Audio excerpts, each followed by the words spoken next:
Assalamualaikum warahmatullahi wabarakatuh. Kembali lagi bersama saya Ahmad Fahri Akalil, saya dari kelas 10K, dan saya akan membahas materi matematika mengenai sistem pertidaksamaan linear. Merupakan materi kelas 10 bab 5, yaitu sistem persamaan dan pertidaksamaan linear. Video ini saya buat dengan tujuan untuk memenuhi tugas akhir dari guru bidang studi matematika, Ibu Syifa. Tanpa berlama-lama lagi, mari kita langsung ke pembahasannya. Sebelum mengetahui definisi dari sistem pertidaksamaan linear, kita harus mengetahui dulu konsep awal dari pertidaksamaan linear. Perhatikan situasi berikut.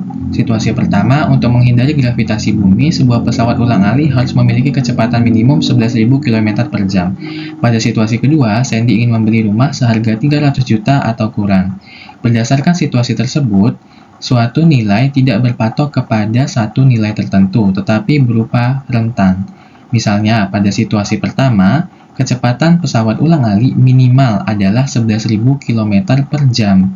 Boleh kecepatan pesawat tersebut 12.000 km per jam, 13.000 km per jam, bahkan 14.000 km per jam. Nilai 11.000 km per jam hanya berupa batas minimum saja. Begitu pula dengan situasi kedua, harga rumah maksimal adalah 300 juta rupiah. Tidak boleh lebih, tapi boleh kurang, misalnya 250 juta, 100 juta, bahkan di bawahnya. Pernyataan tersebut dapat dituliskan dalam bentuk matematika, yaitu pertidaksamaan linear. Pertidaksamaan linear adalah kalimat matematika yang menunjukkan hubungan tidak sama antar variabel dan konstanta dalam bentuk pangkat satu atau linear. Mari kita ambil contoh situasi pertama. Kita umpamakan, kecepatan pesawat ulang-alik itu adalah variabel X, dan kecepatan minimum 11.000 km per jam sebagai konstanta 11.000. Kedua nilai tersebut dihubungkan dengan hubungan tidak sama yang ditandai oleh simbol lebih besar sama dengan. Jadi, kecepatan pesawat adalah lebih besar atau sama dengan 11.000 km per jam.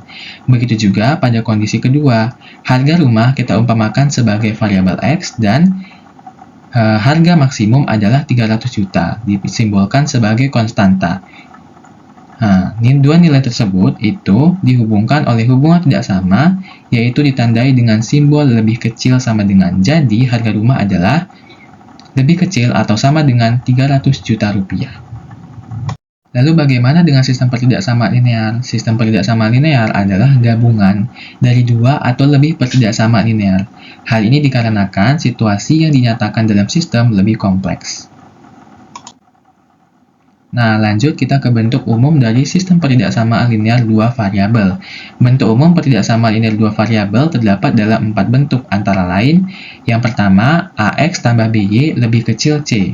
Yang kedua, AX tambah BY lebih kecil sama dengan C. Yang ketiga, AX tambah BY lebih besar C. Dan yang keempat, AX tambah BY lebih besar sama dengan C. Dengan A, B, C adalah bilangan real, serta X dan Y adalah variabel. Semua nilai dari ini, baik itu konstanta, variabel, maupun koefisien, harus berpangkat 1. Di sini saya akan memberikan contoh tentang sistem pertidaksamaan linear dua variabel. Terdapat dua sistem ya. Yang pertama di sini dapat dikatakan sebagai sistem pertidaksamaan linear dua variabel. Nah, dalam sistem ini terdapat dua pertidaksamaan. Yang pertama, X tambah 2Y lebih kecil 4, 2X tambah Y lebih kecil sama dengan 4, dan dua batasan, X lebih besar 0 dan Y lebih besar sama dengan 0. Nah, kenapa dikatakan sistem pertidaksamaan linear? Dikarenakan semua nilai tersebut yang terdapat di dalamnya, baik itu konstanta, koefisien, dan variabelnya itu berpangkat 1. Gimana dengan bagian B? Nah, bagian B ini tidak merupakan sistem pertidaksamaan linear dua variabel. Kenapa? Karena salah satu variabelnya, yaitu X, mempunyai pangkat, yaitu X pangkat 2. Tidak dapat dikatakan sebagai sistem pertidaksamaan linear dua variabel. Selanjutnya adalah menentukan daerah himpunan penyelesaian dari pertidaksamaan linear. Saya berikan contoh, tentukan daerah himpunan penyelesaian dari pertidaksamaan linear dua variabel, 2X tambah 3Y lebih kecil sama dengan 12. Langkah pertamanya adalah tentukan titik potong sumbu X dan sumbu Y. Caranya adalah kita rubah simbol dari lebih kecil sama dengan 12 menjadi sama dengan 12. Di sini kita pakai metode tutup atau substitusi. Caranya, kita umpamakan apabila X sama dengan 0, maka Y-nya adalah 4. Apabila Y-nya 0, maka X-nya 6. Diperoleh titik potong terhadap sumbu X adalah 6,0 dan titik potong terhadap sumbu Y adalah 0,4. Langkah selanjutnya adalah menentukan daerah himpunan penyelesaian dengan uji titik. Kita ambil titik 0,0. Kita masukkan atau kita substitusikan nilai 0,0 ke dalam pertidaksamaan. 2x tambah 3y lebih kecil sama dengan 12. Karena x dan y kita umpamakan 0,0, maka dimasukkan 2 kali 0 tambah 3 kali 0 lebih kecil sama dengan 12. Didapatkan 0 lebih kecil sama dengan 12. Nah, ini pernyataan yang benar ya. Nah, hal ini berarti bahwa 0,0 itu merupakan bagian dari daerah himpunan penyelesaian. Di sini saya sajikan diagram Kartesius untuk 2x tambah 3y lebih kecil sama dengan 12. Dapat kita lihat di sini, titik 0,0 merupakan daerah himpunan penyelesaian, 0,4 merupakan titik potong garis terhadap sumbu y, dan 6,0 merupakan titik potong terhadap sumbu x. Nah, untuk apa sebenarnya uji titik 0,0 ini? Nah, coba kita ambil titik lain, misalnya 6,6. Apabila kita substitusikan 6,6 ini ke dalam pertidaksamaan ini, kita dapat peroleh bahwa nilai dari hasil tersebut itu lebih besar dari 12, dan ini apabila pertidaksamaan tidak benar, maka dinyatakan bahwa titik tersebut tidak merupakan daerah himpunan penyelesaian. Selain uji titik, kita juga bisa menggunakan tabel berikut ini. Jadi kita tinggal menghafal bagaimana syarat-syaratnya bahwa daerah hasil penyelesaian tersebut bergerak ke arah kanan ataupun kiri. Nah, apabila nilai A itu lebih besar dari 0, dengan tanda ketidaksamaan lebih besar atau lebih besar sama dengan, maka DHP-nya atau daerah himpunan penyelesaiannya berada di kanan garis. Nah, apabila nilai A lebih besar dari 0, tanda ketidaksamaannya lebih kecil atau lebih kecil sama dengan, maka daerah himpunan penyelesaiannya berada di sebelah kiri. Nah, kalau misalnya koefisien X-nya itu A lebih kecil 0, dan tanda ketidaksamaannya adalah lebih besar atau lebih besar sama dengan, maka daerah himpunan penyelesaiannya berada di kiri garis. Dan apabila nilai A lebih kecil dari 0, dan tanda ketidaksamaannya adalah lebih kecil atau lebih kecil sama dengan, maka daerah himpunan penyelesaiannya berada di kanan garis. Nah, kalau tadi pertidaksamaan linearnya, sekarang itu kita masuk ke menentukan daerah himpunan penyelesaian untuk sistem pertidaksamaan linear dua variabel. Ini lebih ribet lagi ya. Langsung kita masuk ke contoh soal. Tentukan daerah himpunan penyelesaian dari sistem pertidaksamaan 4x tambah 3y lebih kecil sama dengan 12, 3x tambah 5y lebih kecil sama dengan 15, dengan batasan x lebih besar sama dengan 0 dan y lebih besar sama dengan 0.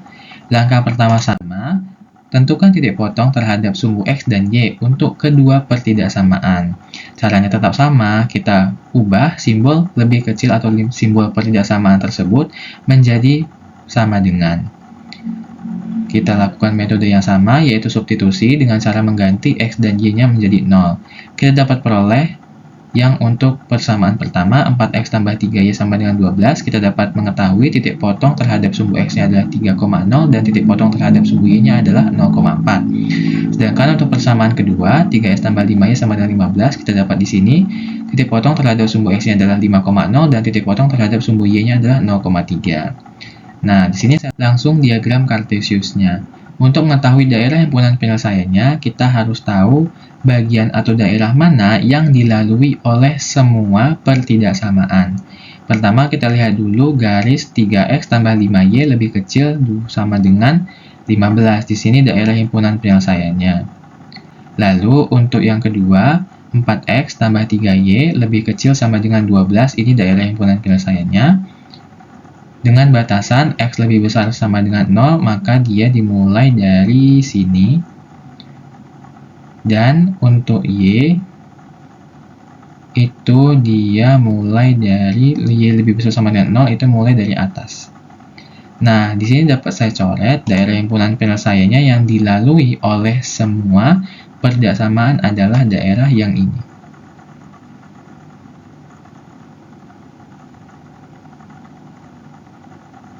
Ini merupakan daerah himpunan penyelesaian dari sistem pertidaksamaan linear dua variabel yang ini. Yang terakhir adalah menentukan sistem pertidaksamaan linear dua variabel melalui grafik. Caranya itu yang pertama sekali kita lakukan adalah mengetahui dulu untuk cara membuat persamaan berdasarkan garis yang ada. Baru dirubah ke pertidaksamaan. Nah, kita lihat di sini garis tersebut titik potong melalui sumbu Y itu adalah misalnya nilai A. Nah, nilai A tersebut kita jadikan sebagai koefisien di variabel X. Nah, untuk nilai B yang merupakan titik potong terhadap sumbu X, kita jadikan koefisien di variabel Y. Nah, untuk mencari nilai C atau konstanta, caranya adalah mengkalikan nilai A dikalikan dengan B. Nah, untuk merubahnya ke pertidaksamaan, tinggal kita sesuaikan saja dengan daerah himpunan penyelesaian yang tersedia di gambar. Kita masuk ke contoh soal. Di sini disajikan grafik, kita disuruh untuk menentukan SPT LDV-nya. Kita lihat garis pertama. Garis pertama ini memotong sumbu Y di titik 0,5. Kita jadikan nilai 5 tersebut menjadi koefisien untuk variabel X. Kita lihat di sini di bawahnya, si garis ini memotong sumbu X di 5,0. Kita jadikan 5 ini sebagai koefisien untuk variabel Y. Untuk mencari konstanta, kita mengkalikan 5 dikali 5 menjadi 25. Kenapa ini dia tandanya menjadi lebih besar sama dengan? Pertama, karena garisnya lurus tidak putus-putus, dan karena daerah penyelesaiannya itu berada di kanan. Yang terakhir, nilai A atau koefisien untuk X ini nilainya lebih besar dari 0. Maka dibuatlah simbolnya itu lebih besar sama dengan. Kita sederhanakan menjadi X tambah Y lebih besar sama dengan 5. Untuk garis kedua yang ini, kita lihat dulu. Yang garis ini itu memotong sumbu Y di titik 0,4. Kita jadikan 4 ini sebagai koefisien dari variabel X. Nah, kita lihat di sini, titik ini, garis ini memotong sumbu X di titik 2,0. Kita jadikan 2 ini sebagai sebagai koefisien dari variabel Y. Nah, untuk menentukan nilai konstanta sama seperti tadi, kita kalikan 4 kali 2 menjadi 8. Nah, kenapa dia tandanya lebih kecil? Karena pertama, garis ini itu putus-putus, menunjukkan bukan tidak sama dengan, bukan lebih kecil sama dengan, tapi lebih kecil saja. Nah, kedua, garisnya itu dia menghadap ke kiri. Dan ketiga, dia itu nilai dari A atau koefisien dari X tersebut positif. Hal ini yang menyebabkan tandanya itu lebih kecil. Kita sederhanakan menjadi 2X tambah Y lebih kecil 4. Nah, dapatlah sistem pertidaksamaan ini dua variabelnya, X tambah Y lebih besar sama dengan 5, dan 2X tambah Y lebih kecil 4. Demikian penjelasan yang dapat saya sampaikan. Mohon maaf apabila ada salah kata. Sesungguhnya saya hanyalah seorang manusia dan seorang siswa saja. Billahi taufiq wal hidayah. Wassalamualaikum warahmatullahi wabarakatuh.